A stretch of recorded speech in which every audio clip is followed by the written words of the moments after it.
Assalamualaikum guys, welcome to another video and this is Mehdi Hassan. First of all, I for millions thanks to Almighty Allah. Allah is a creator, mercy and the bounty. So I'd like to share this my topic, and this is the book, the most of authentic book in the world. However, there's no doubt to any guideline to our muttaqin. এটা আমার বই, এই বই কোনো ভুল নাই, কোনো সন্দেহ নাই। মুত্তাকিনদের জন্য এটা হেদায়েতের কিতাব হিসেবে পাঠিয়েছেন আল্লাহ রাব্বুল আলামিন। সো আজকে আমরা আলোচনা করব যে আল্লাহ আল কোরআন রাব্বুল আলামিন আল কোরআনটা আল্লাহকেও অবতীর্ণ করেছেন। কোরআনের অবতরণের পদ্ধতিটি আজকে আপনাদের সাথে শেয়ার করব। সো ভিডিওটা কেউ টেনে না দেখে সবাই লাস্ট পর্যন্ত দেখবেন। So let's the watch the full video. এটা মহিমতা আল কোরআন আল্লাহ রাব্বুল আলামিন আমাদের নবী হযরত মুহাম্মদ সাল্লাল্লাহু আলাইহি ওয়াসাল্লামের উপর নাজিল করেছেন। এই মুহাম্মদ রাসূলুল্লাহ সাল্লাল্লাহু আলাইহি ওয়াসাল্লামের এটা নাজিল হওয়ার 6 মাস পূর্বে কিন্তু রাসূল সাল্লাল্লাহু আলাইহি ওয়াসাল্লামকে আল্লাহ রাব্বুল আলামিন স্বপ্নতে দেখিয়েছিলেন। ইতিহাসে যুক্তি প্রমাণে আল কোরআন হাদিসে যদি আমরা উল্লেখিত গ্রন্থগুলো দেখি, তাহলে ওহী নাজিলের 21 তারিখে সোমবার রাতে কিন্তু আল্লাহ রাব্বুল আলামিন এই কোরআনটা আমাদের নবী হযরত মুহাম্মদ সাল্লাল্লাহু আলাইহি ওয়াসাল্লামের উপর নাজিল করেছেন। যখন এই পবিত্র কোরআনটা আল্লাহ রাব্বুল আলামিন আমাদের নবী মুহাম্মদ সাল্লাল্লাহু আলাইহি ওয়াসাল্লামের উপর নাজিল করেছেন, তখন আমাদের নবী রাসূল মুহাম্মদ সাল্লাল্লাহু আলাইহি ওয়াসাল্লাম 40 বছর 6 মাস 12 দিন তিনি তার বয়স ছিল। 6 মাসে বিভিন্ন ধরনের স্বপ্ন দেখিয়েছেন এবং হযরত আয়েশা রাদিয়াল্লাহু তাআলা আনহার হতে বর্ণিত রাসূল সাল্লাল্লাহু আলাইহি ওয়াসাল্লাম এই যে ওহী নাজিলের স্বপ্ন যুগে দেখেছিলেন। তখন রাসূল সাল্লাল্লাহু আলাইহি ওয়াসাল্লাম সে থেকে তিনি পানাহার করতেন না। তখন তিনি সেখান থেকে হেরা গুহায় চলে যেতেন। সেখানে হযরত আয়েশা রাদিয়াল্লাহু তাআলা তিনি তাকে খাবার দিতেন এবং সে খাবার গ্রহণ করতেন। আবার যখন তার পানাহার শেষ হতেন, তিনি আবার ব্যাক করে তিনি কোথায় চলে আসতেন, বাড়িতে চলে আসতেন। মানে একবার হযরত মুহাম্মদ সাল্লাল্লাহু আলাইহি ওয়াসাল্লামের কাছে আল্লাহর বার্তাবাহক জিবরাইল আলাইহিস সালাম আসলেন। এসে রাসূল সাল্লাল্লাহু আলাইহি ওয়াসাল্লামকে জিজ্ঞাসা করলেন, ইকরা, পড়ুন।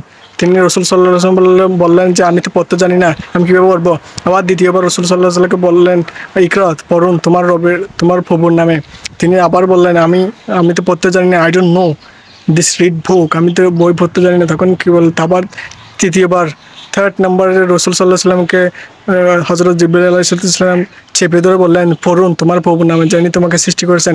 তখন রাসূল সাল্লাল্লাহু আলাইহি ওয়াসাল্লাম তার 5 আয়াত, ইকরা বিসমি রাব্বিকাল্লাযী খালাক, খালাকাল ইনসানা মিন আলাক, ইকরা রাব্বুকাল আ'লাম আল্লামা বিল হালাক। এই 5টা আয়াতটা পরে রাসূল সাল্লাল্লাহু আলাইহি ওয়াসাল্লাম তখন 5 আয়াতটা শেষ করলেন। তখন জিবরাইল আলাইহিস সালাম তিনি তার স্বপ্নের কথা খাদিজা রাদিয়াল্লাহু তাআলার কাছে শেয়ার করলেন। তখন খাদিজা রাদিয়াল্লাহু তাআলা বললেন, আপনার ভয় পাওয়ার কোনো কারণ নাই, আপনি এতিমদের খাওয়ান, আপনি গরিব হতদরিদ্রদের সাহায্য করেন, তা আপনার আল্লাহ রাব্বুল আলামিন আপনার প্রভু আপনাকে কখনো আপনার ক্ষতি করবে না। তখন খাদিজা রাদিয়াল্লাহু তার চাচা ছিল ওয়াকারা ইবনে ওয়াকারা, তিনি ছিলেন খ্রিস্টান ধর্মের উপর ধর্মগুরু পণ্ডিত। তার কাছে নিয়ে রাসূল সাল্লাল্লাহু আলাইহি ওয়াসাল্লামের স্বপ্নের কথা তিনি বললেন। তখন তিনি বললেন, হায় আফসোস, যদি আমি শেষ পর্যন্ত থাকতাম তাহলে তোমাকে সাহায্য করতাম। তখন রাসূল সাল্লাল্লাহু আলাইহি ওয়াসাল্লাম বললেন, কি করতে হবে? তখন নওয়াস ইবনে ওয়াকারা বললেন যে এই সময় এই ওহীটা নাজিল হয় প্রত্যেক নবীর উপর, তখন তার গমের উপরে তাকে মানসিকভাবে নির্যাতন করে তার গোত্রের ঘর থেকে বাহির করে দেয়। তখন এইটাই মূসার জীবনে করছে, ইব্রাহিমের জীবনে করছে। সবার নবীদের যখন ওহী নাজিল হয়েছিল, তখন তার গমের লোকেরা তাকে অবশ্যই ঘর থেকে বাহির করে দিত। এটা আপনাকেও আপনার গমের গোত্রের লোকেরা আপনাকে ঘর থেকে বাহির করে দিবে। তখন রাসূল সাল্লাল্লাহু আলাইহি ওয়াসাল্লাম তাকে জিজ্ঞাসা করলেন, কেন কেন করবে? অবশ্যই তাকে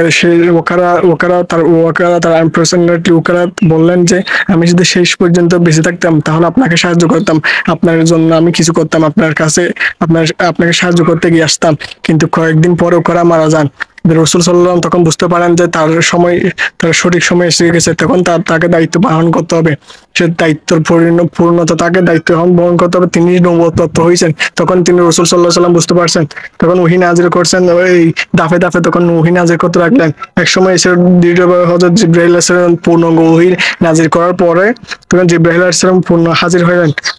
এভাবে ক্রমান্বয়ে হযরত মুহাম্মদ সাল্লাল্লাহু আলাইহি ওয়াসাল্লামের উপর 23 বছর ব্যাপী যার কোরআনের সমস্ত আয়াত নাজিল হয়েছেন। আমরা আশা করি আল্লাহ রাব্বুল আলামিন আমাদের সেই 23 পারা কোরআন শরীফ সুস্থ এবং সুন্দরভাবে পড়ার তৌফিক দিন। সে আশা ব্যক্ত করে আপনাদের দোয়া কামনা করি। ফর মি ইনশাআল্লাহ সি এগেইন, আবার নতুন কোন টপিক নিয়ে হাজির হব। ভালো থাকবেন।